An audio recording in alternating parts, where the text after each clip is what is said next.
Hermanas, hermanos, soy el Padre Eduardo Chávez. Estamos aquí hablando de Santa María de Guadalupe, mujer eucarística. Estoy muy contento de hacerlo en este santuario del Tepeyac, México, para el mundo entero.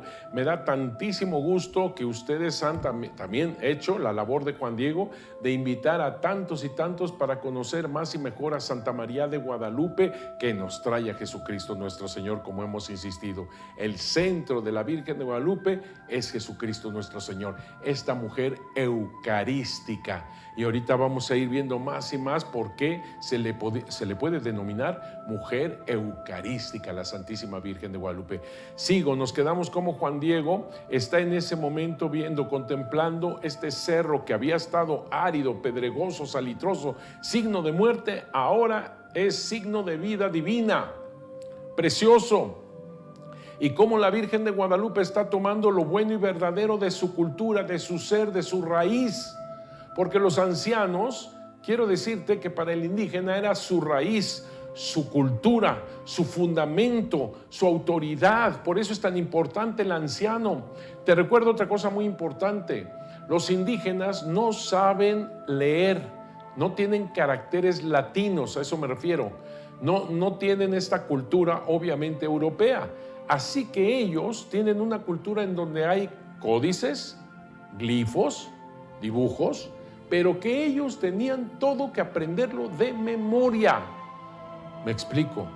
Cuando se tienen caracteres latinos como los europeos, esa es su memoria. Se te olvida algo, lo lees y ya te acordaste. Los indígenas no. Los indígenas no tenían caracteres latinos. Ellos tenían la memoria y hacían quién sabe cuántas técnicas para tenerlo en la memoria, para que puedan mantener su cultura.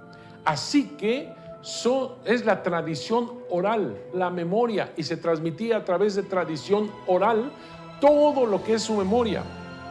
Un ejemplo, ¿dónde están los libros indígenas para construir pirámides o ciudades? ¿Dónde están? ¿Dónde están las matemáticas, la física, la astronomía? Porque todas las ciudades tenían que ver con los astros.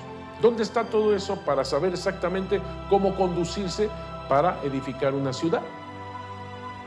Memoria, memoria. Y por eso son tan importantes los ancianos. Porque los que tienen el cúmulo de conocimientos, de experiencias, de memoria, de todo lo que es el calendario, los ciclos de vida, la manera de construcción, todo eso está en la memoria, especialmente de los ancianos. Por eso los ancianos son tan venerados, forman parte de la raíz de su cultura. Por eso es tan fuerte lo que dice lo que dice Juan Diego en el momento de experimentar esta atmósfera guadalupana. ¿Dónde estoy? ¿Dónde me veo? ¿Acaso allá donde dejaron dichos mis ancianos, mis antepasados, en la tierra de las flores, Xochitlalpan? Quiero decirte que las flores, vuelvo a repetir, flor y canto significa la verdad divina. Xochitlalpan, en la tierra del maíz de nuestro sustento, ¿acaso en la tierra celestial, en el paraíso?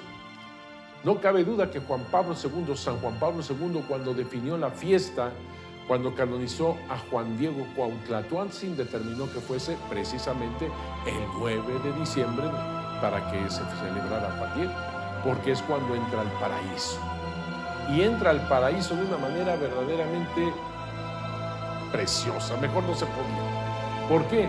Porque de lo alto de este paraíso que está contemplando Juan Diego y que le recuerda su raíz, le recuerda su autoridad como son los ancianos, cuando ve el anhelo de su vida como cultura realizarse delante de sus ojos, es un nuevo Génesis.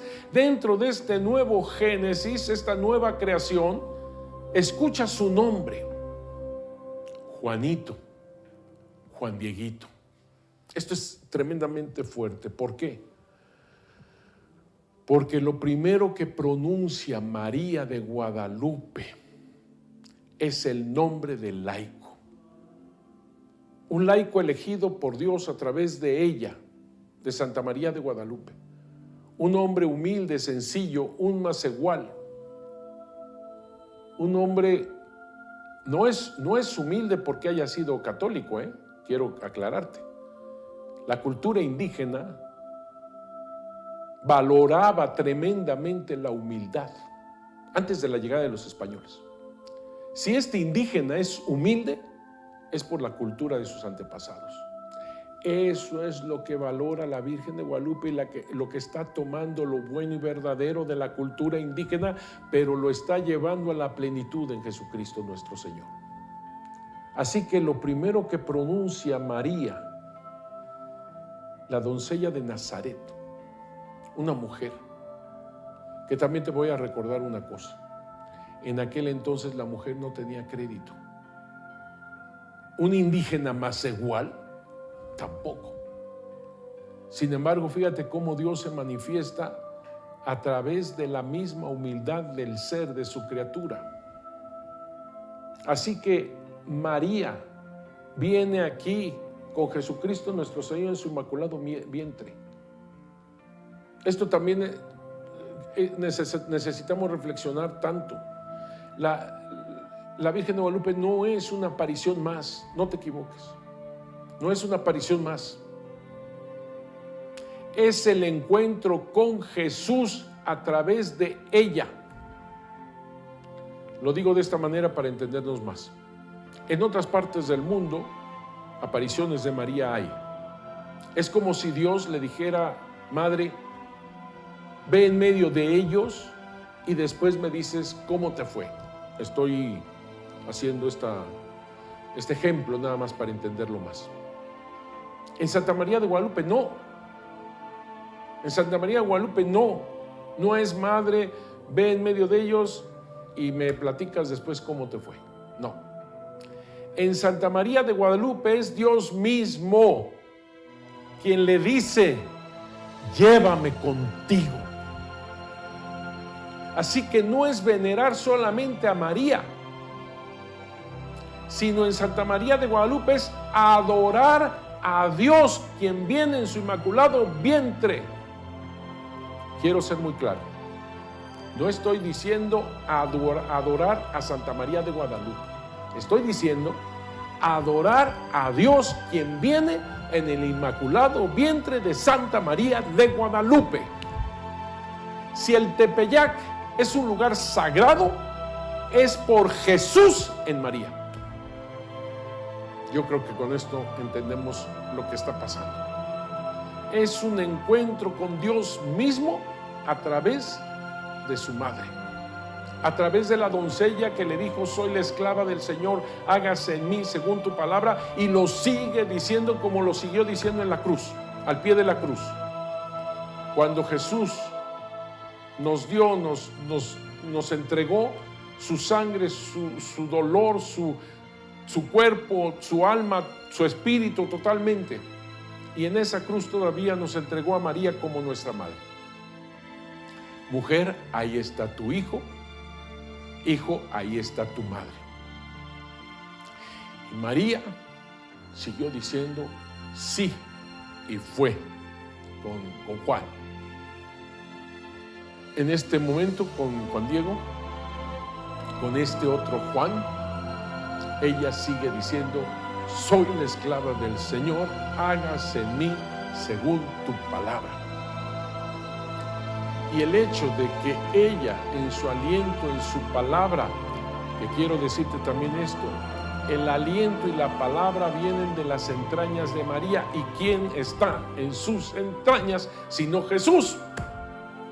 Así que cuando ella pronuncia Juanito, Juan Dieguito, el nombre de pila, de bautismo, de sacramento, de Cuauhtlatoatzin, Juan Diego Cuauhtlatoatzin, es el aliento mismo de Dios. Estamos hablando de una nueva creación. Por eso esto de mi aliento, mi palabra, está haciendo una nueva creación. Y a mí me pone pues ya ves cómo me pone, porque la verdad, yo me pregunto, ¿por qué no se apareció mejor al obispo, al consagrado y ya? ¿Por qué tuvo que ser a un laico? Y todavía pronunciar su nombre, lo primero que surge de esa voz, de ese aliento, de esa palabra de María, es el nombre del indígena. Y con ese diminutivo muy característico de nosotros, de nuestra raza, porque el diminutivo significa amor, ternura, dignidad. Juanito, Juan Dieguito, a un español de la época no se le hubiera ocurrido jamás andar mencionando en diminutivos, no lo hace. Y mucho menos cuando en voz de Juan Diego le dice él a ella, mi niña, Socoyotita. No se le hubiera ocurrido a un español del siglo XVI decirle a la Madre de Dios, mi niña. Pero esto es muy indígena. La Virgen de Guadalupe, volvemos a lo mismo, es una perfecta inculturación de amor, de ternura, de dignidad, de gobierno. Así que sigo leyendo el Nícamo Pogua en los versículos 13 y 15, que es brutal, maravilloso, porque vamos a este nuevo Génesis. Ahorita hago una comparación con el Génesis bíblico. Dice, luego se atrevió a ir a donde lo llamaban, ninguna turbación inquietó su corazón, ni ninguna cosa lo alteraba, antes bien se sentía alegre y contento por todo extremo. Fue a subir al cerrillo para ir a ver de dónde lo llamaban. Y te digo que quiero hacer un poco esta comparación con el Génesis, porque cuando entra el pecado en el Génesis que se narra, entra el pecado, lo primero que pasa es el miedo. El miedo que hace que tanto Adán como Eva se van a esconder. Se ven desnudos, se van a esconder. Les da vergüenza, les da pena, se van a esconder. Y Dios, que había elegido a Adán, lo había creado y lo había elegido para darle nombre a todas las cosas que había creado, y posteriormente hace a la mujer en esa narrativa del Génesis, ahora lo está buscando Dios. ¿Tú crees que Dios omnipotente, creador de todas las cosas, no supiera dónde estaban estos escondidos? Por favor. Adán, Adán, ¿dónde estás? La pregunta es para ti. ¿Te das cuenta dónde estás? Perdiste el camino, perdiste quién eres, se acabó tu identidad. Cuando sale Adán, te recuerdo, en el Génesis, le dice claramente, te tuve miedo y me escondí. Me vi desnudo, te tuve miedo y me escondí. ¿Quién te hizo ver que estabas desnudo? Y lo primero que se le ocurrió a Adán fue culpar a la mujer. Esta mujer que tú me diste. O sea, culpó a la mujer y culpó a Dios también, de paso. Casi nada más le faltó decir a Adán, ¿para qué me la das? ¿verdad? Así que el pecado nos hace culpar a todos, menos a uno. Te tuve miedo y me escondí.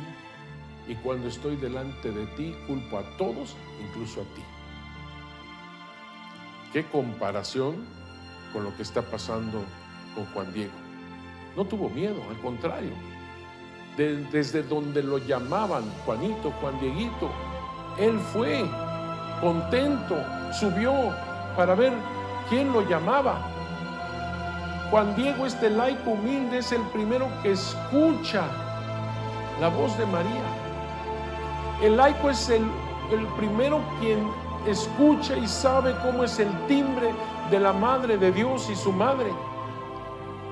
Y fíjate la narrativa cómo va. Y cuando llegó a la cumbre del cerrito, contempló una noble doncella que allí estaba de pie. Ella lo llamó para que fuera juntito a ella. Fíjate nada más qué cosa más hermosa esta frase apenas, precioso. Primero el hecho de ir hasta la cumbre, con esa alegría, estaba verdaderamente extasiado de todo lo que estaba contemplando, y la contempla ella, una noble doncella. ¿Cómo supo que era noble? Porque un macehual como Juan Diego no podía decorar, no podía pintar, no podía dibujar nada en su vestuario. Cuando ve a Santa María de Guadalupe con todos estos dibujos, colores, diseños, obviamente es una noble doncella. ¿Qué más? El manto azul verdoso de Santa María de Guadalupe, solamente ese color lo podían portar los emperadores, nadie más, por muy noble que sea. ¿Por qué? Porque es el azul del cielo y el verde de la vida. Esta combinación de azul verdoso solamente el emperador podía usarlo. Ahí tenemos ejemplos en los códices donde se ve el dibujo de Moctezuma, por ejemplo, y con este manto azul verdoso. Así que solamente el emperador podía portar un manto semejante. Inmediatamente Juan Diego, como por cualquier otro indígena, captó que era una noble doncella. ¿Por qué? Porque el peinado de la Virgen de Guadalupe así lo manifestaba. Cuando eran casadas, cuando eran mujeres casadas, tenían que tener un trenzado especial, subir esas trenzas. Todas las mujeres casadas tenían que peinarse igual, subir esas trenzas a manera de cuernitos. Eso sí, no te sé decir por qué cuernitos, pero así está la cosa. Y entonces inmediatamente los indígenas captaban que era una mujer casada. Cuando ve Juan Diego a la Virgen María con este pelo bien peinado hacia abajo, solamente las doncellas podían portar ese tipo de peinado. Así que era una noble doncella, pero al mismo tiempo se da cuenta Juan Diego de que tiene esta cinta oscura arriba del vientre que es madre. Esto es perfecto. Y otra cosa también maravillosa en esto que acabamos de analizar: ella está de pie, lo espera de pie. Eso es algo inaudito para una nobleza. Perdón, Moctezuma, por ejemplo, no recibe así de pie a un macehual. Segundo, jamás un macehual, nadie podía ver el rostro de Moctezuma, el emperador. El primero que viera el rostro de Moctezuma, sin permitirlo él, lo mataba. Así era la cultura indígena, ¿eh? Así que siempre los indígenas con la mirada al suelo. Jamás podría pensar siquiera eso de ven juntito a mí. La Virgen de Guadalupe elige a un laico. Lo primero que pronuncia la Virgen María es el nombre del laico. Se permite dejarla ver, contemplar, y todavía lo espera de pie y le dice ven juntito a mí. Todas estas cosas, porque al estar junto de María, al final de cuentas estás junto ¿con quién? Con Jesús, que está en su inmaculado vientre, con Jesús. Ella te acerca a Jesús a través de ella. Es algo de veras portentoso este encuentro, ¿te das cuenta? Este encuentro que no es solamente con María, sino es un encuentro con Jesús a través de María. No te pierdas el próximo programa. Que Dios los bendiga mucho, cuídense mucho y que la Virgen de Guadalupe los cubra con su manto lleno de estrellas.